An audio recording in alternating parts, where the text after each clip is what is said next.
ഞാൻ പറഞ്ഞതുപോലെ സംഭവിച്ചു. അതിനെപ്പറ്റി ഞാനൊരു അടുത്ത വീഡിയോയിൽ ചെയ്യാൻ കാരണം ഇന്ത്യ റഷ്യൻ ഓയിൽ ഒഴിവാക്കാൻ തുടങ്ങി. കാരണം ഭയന്നു, ലോകത്ത് മുഴുവനും ഒറ്റപ്പെടുന്നു. അതിനെപ്പറ്റി ഇൻ ഡീറ്റെയിൽ ആയിട്ട് അടുത്ത വീഡിയോ ചെയ്യും. ഈ വീഡിയോയ്ക്കകത്ത് പറയാൻ പോകുന്നത് ഇന്ത്യയുടെ ഫാർമസ്യൂട്ടിക്കൽ സെക്ടർ ഏറ്റവും സ്ട്രോങ് ആയിട്ടുള്ള സെക്ടറാണ് IT കഴിഞ്ഞാൽ. അതിൻ്റെ കാരണം ഇഷ്ടംപോലെ വിദേശ നാണ്യം ഗ്ലോബലായിട്ട് ഇന്ത്യൻ ഫാർമ സെക്ടർ എന്ന് പറയുന്ന വലിയ പ്ലെയേഴ്സാണ്. അമേരിക്കൻ പ്രസിഡന്റ് 100% ടാരിഫ് ബ്രാൻഡഡ് ആയിട്ടുള്ള ജനറിക് മെഡിസിൻ്റെ മുകളിലടിച്ചു. ഒക്ടോബർ 1 മുതൽ അത് പ്രാബല്യത്തിൽ വരികയാണ്. ഇതുമായി ബന്ധപ്പെട്ട് നിങ്ങൾ അറിഞ്ഞിരിക്കേണ്ട ഒന്ന് രണ്ട് പോയിന്റുകളുണ്ട്. അതായത് നമുക്കെതിരെ പ്യൂണിറ്റീവ് ടാരിഫും റെസിപ്രോക്കൽ ടാരിഫും വന്നു കഴിഞ്ഞപ്പോൾ ഇന്ത്യയിലെ ചില ഒപ്പീനിയൻ മേക്കേഴ്സ് ഇന്ത്യൻ മീഡിയക്കകത്ത് അവരെഴുതിയ ചില ആർട്ടിക്കിൾസ് ഞാൻ കണ്ടു. എന്തുകൊണ്ട് ഇന്ത്യക്ക് അമേരിക്കയിലോട്ട് പോകുന്ന ഫാർമ സെക്ടറിലുള്ള മെഡിസിൻ നിർത്തിക്കൂടെ, അമേരിക്ക പാഠം പഠിക്കും. നിങ്ങൾ കണ്ടു കാണും ഇതേപോലെയുള്ള ആർട്ടിക്കിൾസും. സോഷ്യൽ മീഡിയയിലും ഇതേ തള്ളായിരുന്നു. അപ്പോഴും ഞാൻ പറഞ്ഞു, അമേരിക്ക ഇതെല്ലാം സബ്സ്റ്റിറ്റ്യൂട്ട് ചെയ്യുന്ന വേറെ സംഭവങ്ങൾ നേരത്തെ ഉണ്ടാക്കി വെച്ചിട്ടുണ്ട്. ഇന്ത്യൻ IT കമ്പനികൾ ഇവിടുന്ന് മാറ്റാൻ അവർക്കതൊരു 10 ദിവസം കൊണ്ട് അവർക്കത് റീക്രിയേറ്റ് ചെയ്യാൻ പറ്റും. അതേപോലെ സമ്പന്ന രാഷ്ട്രമാണ് അമേരിക്ക. എന്താ ഫാർമയുടെ ഇഷ്യൂ എന്താ ഉണ്ടായത്? അമേരിക്കൻ പ്രസിഡന്റ് പറഞ്ഞു, ഫാർമസ്യൂട്ടിക്കൽ ബിസിനസ്, അതായത് ബ്രാൻഡഡ് ആയിട്ടുള്ള സാധനങ്ങളെല്ലാം അമേരിക്കയിൽ കൊണ്ടുവരണം. ഈ ടാരിഫ് ലോകത്തുള്ള എല്ലാ ബ്രിട്ടീഷ്, ഈ പറയുന്ന യൂറോപ്യൻ കമ്പനികൾക്ക്, ചൈനീസ് കമ്പനികൾക്കും ഒക്കെ ബാധകമാണ്. പക്ഷേ മനസ്സിലാക്കേണ്ട ഒരു പ്രധാനപ്പെട്ട പോയിന്റ്, ഇപ്പം ഏതെങ്കിലും കമ്പനികൾ, അതായത് ഇങ്ങനെയുള്ള പ്രശ്നങ്ങളുണ്ടായി ഏതെങ്കിലും രാജ്യങ്ങൾ അമേരിക്കയിലോട്ട് ഈ സാധനങ്ങൾ അയക്കുന്നില്ല എന്ന് വിചാരിക്കുക.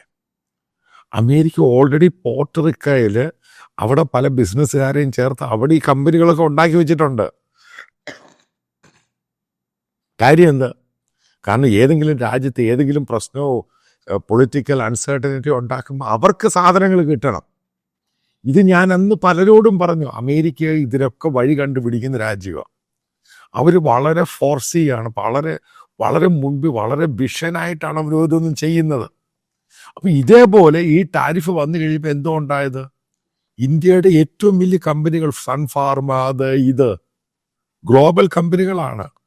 ഇതിൻ്റെയൊക്കെ സ്റ്റോക്ക് ജസ്റ്റ് ഒരു അനൗൺസ്മെന്റ് വന്നതേ ഉള്ളൂ. ഏകദേശം 5 മുതൽ 6%, 8% അവരുടെ സ്റ്റോക്കുകൾ പൊളിഞ്ഞു പോയി. ഏകദേശം ഇന്ത്യൻ സ്റ്റോക്ക് എക്സ്ചേഞ്ച് 400-500 പോയിന്റ് താഴെ ഓടുകയാണ്. ഇന്ത്യൻ എക്കോണമിയെ ബാധിച്ചു.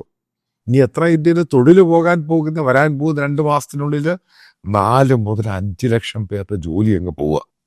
ഏതൊക്കെ സ്റ്റേറ്റുകളിൽ ഏറ്റവും കൂടുതൽ പോകുന്നത്? മഹാരാഷ്ട്ര, തെലുങ്കാന, ആന്ധ്രാപ്രദേശ്. പിന്നെ മറ്റുള്ള സ്റ്റേറ്റുകളിൽ UPയുടെ ഡൽഹിയുമായിട്ട് ചേർന്ന് കിടക്കുന്ന മീററ്റ്, ആ ഭാഗങ്ങളിലുമുണ്ട്. ഇവിടെ എല്ലാം അങ്ങ് ജോലി പോവുക. കാരണം എത്ര ബില്യനാണ് ഇന്ത്യ അമേരിക്കയിലോട്ട് എക്സ്പോർട്ട് ചെയ്യുന്നത്? ഏകദേശം 12 മുതൽ 14 ബില്യൻ്റെ മരുന്നുകളാണ് ഇന്ത്യ അമേരിക്കയിലോട്ട് എക്സ്പോർട്ട് ചെയ്യുന്നത്. ഇന്ത്യ ബാധിച്ചോ ഇല്ല, ഇതല്ലേ ഞാൻ ഡേ 1 ഓൺവേർഡ്സ് പറയുന്നത്. അപ്പം നിങ്ങൾ ചോദിക്കും, ഇവിടെ ഒക്കെ മനസ്സിലാക്കേണ്ടതാണ്, ട്രംപ് ഓരോ ഉത്തരവ് നേരത്തെ കൊണ്ടുവരുമ്പോൾ ഇവിടുന്നൊക്കെ ഇന്ത്യക്ക് എക്സംഷൻ കൊടുക്കും. ഇന്ത്യയുടെ മുകളിൽ ഈ ടാരിഫ് ഇല്ല, അല്ല ഇന്ത്യക്ക് ഇത് പ്രശ്നമില്ല. കാരണം ഇന്ത്യയെ ചൈനയുമായിട്ട് കൗണ്ടർ ചെയ്യാനാണ് കൊണ്ടുവരുന്നത്. അതുപോലും മനസ്സിലാക്കാത്ത ബോധമില്ലാത്തവന്മാരാണ് ഇന്ത്യൻ ഡിപ്ലോമാറ്റ്സും ഇന്ത്യൻ പ്രധാനമന്ത്രിയും. അല്ലെങ്കിൽ ഈ ചൈനയെ കെട്ടിപ്പിടിക്കാൻ പോയതാണ് ഇതെല്ലാം ഇഷ്യൂ ഉണ്ടാകുന്നത്. ഇപ്പം ലോകത്ത് ഏത് രാജ്യത്തെ അടിക്കാൻ വടിയെടുക്കുമ്പോഴും ആദ്യത്തെ അടി ഇന്ത്യക്കാണ് കിട്ടുന്നത്. ഈ രീതിയിലാണ് ഇനി വരാൻ പോകുന്നൊരു സംഭവമുണ്ട്. ഇന്ത്യൻ ഇലക്ട്രോണിക്സ് അതേപോലെ ഏറ്റവും കൂടുതൽ ഇന്ത്യ എക്സ്പോർട്ട് ചെയ്യുന്ന അമേരിക്കയിലോട്ടാണ്. അതിനെയും കയറി പിടിക്കാൻ പോവുകയാണ്. ഇപ്പം ഇതുമായിട്ട് ബന്ധപ്പെട്ട് ഇത്രയും നമ്മൾ നോക്കുമ്പോൾ ഞാൻ അടുത്ത വീഡിയോയ്ക്ക് അത് ഇൻ ഡീറ്റെയിൽ ആയിട്ട് പറയാം.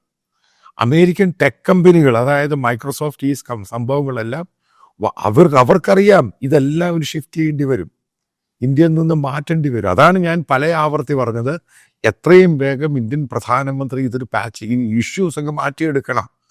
പെട്ടെന്ന് കെട്ടിപ്പിടിക്കാൻ ചൈനയിലും പുട്ടിനെയും കെട്ടിപ്പിടിക്കാൻ പോയത് നമുക്കാണ് നഷ്ടം ഉണ്ടായത്.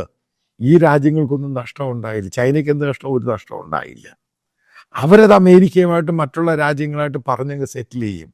ഈ പെട്ടെന്ന് ഈ ഫാർമാ സെക്ടറിനെ അടി കിട്ടിയത് പെട്ടെന്ന് ആഫ്രിക്കൻ യൂറോപ്യൻ രാജ്യങ്ങൾ തുറന്നു വെച്ചേക്കോ നല്ല.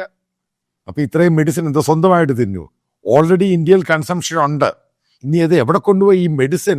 ഇപ്പോൾ ആൾക്കാർ പറയുന്നത് ഇന്ത്യയിൽ എക്സ്പാൻഡ് ചെയ്യണം. ഈ മെഡിസിനാണ് ഇന്ത്യയിൽ എക്സ്പാൻഡ് ചെയ്യേണ്ടത്. നമുക്കിവിടെ ആവശ്യമുള്ളത് ഉൽപ്പാദിപ്പിക്കുന്നുണ്ട്. അപ്പം ആ സെക്ടർ കിടപ്പുണ്ട് ഒരു ഭാഗത്ത്. ഇത് പൂർണ്ണമായിട്ട് എക്സ്പോർട്ട് ചെയ്യുന്ന സംഭവമാണ്, ബ്രാൻഡഡ് ആയിട്ടുള്ള സാധനം. ഇതിനാണ് അടി കിട്ടിയത്. ഇതെവിടുന്ന പെട്ടെന്നൊരു മാർക്കറ്റ് എങ്ങനെ ക്രിയേറ്റ് ചെയ്യും? ഇത് തന്നെയല്ലേ ഞാൻ സാബു ജേക്കബിൻ്റെ കാര്യത്തിൽ പറഞ്ഞത്. ഇയാൾ പറയുന്ന വിണ്ടിത്തരം അത് പറഞ്ഞത് അതല്ലേ. ഇപ്പം ഏതൊക്കെ സെക്ടറിൽ അറ്റാക്ക് കിട്ടി? ടെക്സ്റ്റൈല് ഹ്യൂജ് സെറ്റ് ബാക്ക് കിട്ടി. അതേപോലെ തന്നെ ജൂവലറി ഹ്യൂജ് സെറ്റ് ബാക്ക്. അതേപോലെ ഡൽഹിയുടെയും ചുറ്റും ഇവിടെ കണ്ട കാറുകളുടെ സ്പെയർ പാർട്സ് ഒരെണ്ണം പോലും വർക്ക് ചെയ്യുന്നില്ല. ഇത്രയും പേരുടെ ജോലി ഇങ്ങനെ നിൽക്കുവാണ്. IT സെക്ടർ, H1B വിസ, എല്ലാ സെക്ടറിലും ഇന്ത്യക്ക് അടി കിട്ടുമോ? ഇതല്ലേ ഡേ 1 ഓൺവേർഡ്സ് അമേരിക്ക പഠിപ്പിക്കാൻ പോകരുത്. അവൻ ഈ ഗെയിം ഒത്തിരി പഠിച്ചതാണ്. ഇന്ത്യക്ക് ആകെ ഇത്ര പെർസെൻറ്റേജേ ഉള്ളൂ അമേരിക്കയിൽ. അത് ബാധിക്കുമ്പോൾ ഇത്രമാത്രം നെടുനീളത്തിലാണ് ഇന്ത്യയെ ബാധിക്കുന്നത്. അപ്പം അതുമായിട്ട് ഫോർസി ആയിട്ട് കാൽക്കുലേറ്റ് ചെയ്യാൻ ഇന്ത്യൻ ഭരണാധികാരികൾക്ക് കഴിഞ്ഞില്ല. അതിൻ്റെ കൂടെ റഷ്യയെ കെട്ടിപ്പിടിക്കാൻ പോയി, ചൈനയെ കെട്ടിപ്പിടിക്കാൻ പോയി. എല്ലായിടത്തും നമുക്ക് കിട്ടിയ അടിയോടടി.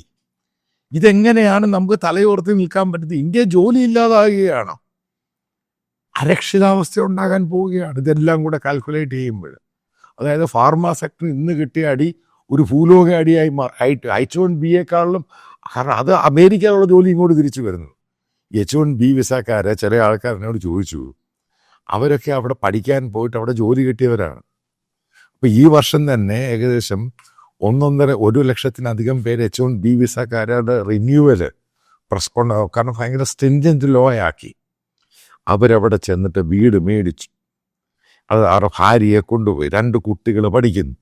അവർ പെട്ടെന്ന് തിരിച്ചു വരുന്ന സംഭവം ഉണ്ടാകുമ്പോൾ ഈ വീടൊക്കെ ഈ ചുളു വിലയ്ക്ക് അങ്ങ് വിൽക്കുക. ലോണ് പരിപാടി ആലോചിച്ച് നോക്കുക. അവർ കാരണം എന്താ, ഈ വാടകയ്ക്ക് കൊടുക്കുന്നതിനേക്കാളും ഒരു വീട് അങ്ങ് എടുക്കുക H1B വിസക്കാർ. അപ്പം അത് കുറച്ച് കഴിയുമ്പോൾ ഇതിൻ്റെ വാടക ഇതാണ്. ഈ വീടൊക്കെ അതായത് അമേരിക്കയിൽ റിയൽ എസ്റ്റേറ്റിന് സാധാരണക്കാരന് വീട് മേടിക്കാൻ രീതിയിൽ H1B വിസക്കാരാക്കി കൊടുക്കും. ഇതൊക്കെ മനസ്സിലാക്കേണ്ടത് ഇന്ത്യൻ പ്രധാനമന്ത്രി, ഇന്ത്യൻ ഭരണകൂടമാണ്. മോദിയുമായിട്ട് അത്ര ബന്ധമായിരുന്നു ട്രംപിനും അമേരിക്കയ്ക്ക് ഇന്ത്യക്ക് ഉണ്ടായിരുന്നത്. അപ്പം ഇങ്ങനെയുള്ള പല തീരുമാനങ്ങളും വരുമ്പോൾ എക്സംഷൻ കൊടുക്കും ഇന്ത്യക്ക്. അതാണ് നേരത്തെ ഉണ്ടായിക്കൊണ്ടിരുന്നത്. ഫാർമയാണെങ്കിൽ H1B വിസ, എല്ലാ ഇഷ്യൂലും ഇവിടെ ചുമ്മാ അഹങ്കാരം കാണിച്ച് തലക്കനം കാണിച്ച് നശിപ്പിച്ചതാരാ? അൾട്ടിമേറ്റ് ഇന്ത്യക്ക് അടി കിട്ടി. അമേരിക്ക പറയുന്ന ഇന്ത്യ പറഞ്ഞാൽ കേൾക്കുന്ന പോലും ഇല്ല. 1% പോലും ഇന്ത്യ പറയുന്നത് വിശ്വസിക്കുന്നില്ല. ട്രേഡ് ടോക്സിന് പോയവർ തിരിച്ചിങ്ങി പോകും. പിന്നെ എന്താ അതിൻ്റെ ഫൈനൽ ഔട്ട്പുട്ട് എന്ന് അറിയാൻ പോകുന്നേ ഉള്ളൂ. അതായത് ഞാൻ പറയാൻ പോകുന്നത്, നമ്മൾ ഈ സന്ദർഭത്തിലൊന്നും അമേരിക്കയെ പിണകാൻ പറ്റത്തില്ല. ഏറ്റവും കൂടുതൽ അടി കിട്ടുന്നത് ഇന്ത്യക്കാരും ഇന്ത്യക്കാർക്കും തന്നെയാണ്. ഓരോ ദിവസങ്ങൾ അത് ഓരോന്നായിട്ട് ഡെവലപ്പ് ചെയ്യുകയാണ്. ഇപ്പം ഇവിടുത്തെ യൂട്യൂബ് ചാനൽ സാറ്റലൈറ്റ് അമേരിക്ക ഇപ്പം പഠിപ്പിക്കും. ഇത് എന്ത് കോപ്പം അവനെ പഠിപ്പിക്കുന്നേ? എന്തവനെ പഠിപ്പിക്കാൻ പറ്റും? ഗ്ലോബലായിട്ട് എക്കണോമിക് പവറാണ്, ലോകത്തെ നിയന്ത്രിക്കുന്നവരാണ്, സാമ്പത്തികമായിട്ടും മിലിറ്ററി ആയിട്ടും എല്ലാം. അവരെ ഇന്ത്യക്ക് എന്ത് പഠിപ്പിക്കാൻ പറ്റും? നേപ്പാൾ ഇന്ത്യയെ പാഠം പഠിപ്പിക്കുക പറയുന്നത് നിങ്ങൾ വിശ്വസിക്കുമോ? അത്രയ്ക്കേ ഉള്ളൂ ഗ്ലോബൽ എക്കോണമിയിലും ഗ്ലോബൽ ഇതിലൊക്കെ ഇന്ത്യയുടെ സ്ഥാനം അമേരിക്കയുടെ മുമ്പിൽ. മറ്റുള്ള രാജ്യങ്ങളുടെ മുമ്പിൽ ഇന്ത്യക്ക് സ്ഥാനമുണ്ട്. അമേരിക്കയുടെ മുമ്പിൽ അത്രയേ ഉള്ളൂ നമുക്ക്. അവൻ ഒതുക്കട ചോദിച്ചാൽ നമ്മൾ ഒതുക്കി ദൂരകളെ. ഇവിടെയാണ് തെറ്റ് തിരുത്തേണ്ട ഇന്ത്യൻ അഡ്മിനിസ്ട്രേഷൻ ശരിക്കും A to Z. കാരണം H1B വിസ ഭയങ്കര പ്രശ്നം ഇന്ത്യയിൽ ഉണ്ടാക്കും. ചെറിയ രീതിയിലൊന്നുമല്ല. ഇത്രയും ജോലി പോകുന്നു. ടെക്സ്റ്റൈല്, ജൂവലറി, ആ സെക്ടർ, ഈ സെക്ടർ, ചെമ്മീൻ്റെ എല്ലാ സെക്ടറിലും ജോലി പോകുന്നു. ഇനി ആകെയുള്ള ഇലക്ട്രോണിക്സ് മാത്രമേ ഉള്ളൂ. ഏറ്റവും കൂടുതൽ ഇലക്ട്രോണിക് മൊബൈലെല്ലാം ഉണ്ടാക്കി അവിടെ കൊടുത്തത് അസംബ്ലി സാധനമാണ്. പക്ഷെ അത് നമുക്ക് ഇഷ്ടം പോലെ ജോലി ക്രിയേറ്റ് ചെയ്യുന്നില്ലേ? ഈ കോവിഡുമായി ബന്ധപ്പെട്ട് ചൈനയിൽ നിന്ന് ഇന്ത്യ വന്ന ഫാക്ടറികൾ മുഴുവൻ ഇപ്പോൾ അമേരിക്കയിലോട്ട് പോകുക. ആ ഒരു രീതി. പിന്നെ കുറച്ച് വിയറ്റ്നാമിൽ ഒത്തിരി പേര് പോകുന്നുണ്ട്. ആ അഡ്വാൻറ്റേജ് എല്ലാം മോദി ഗവൺമെൻറ് ഇല്ലാതാക്കി. ഇതാണ് മോദി ഗവൺമെൻറ് ഇന്ത്യൻ ചെറുപ്പക്കാർക്കും ഇന്ത്യൻ തൊഴിൽ അന്വേഷകർക്കും ഇന്ത്യക്ക് കൊടുത്ത ഏറ്റവും വലിയ കോൺട്രിബ്യൂഷൻ. ആ കോൺട്രിബ്യൂഷൻ കൊണ്ട് ഇന്ത്യ നശിക്കാൻ പോകുന്നു. അതിൻ്റെ ലക്ഷണങ്ങളാണ് ഈ കാണുന്നത്.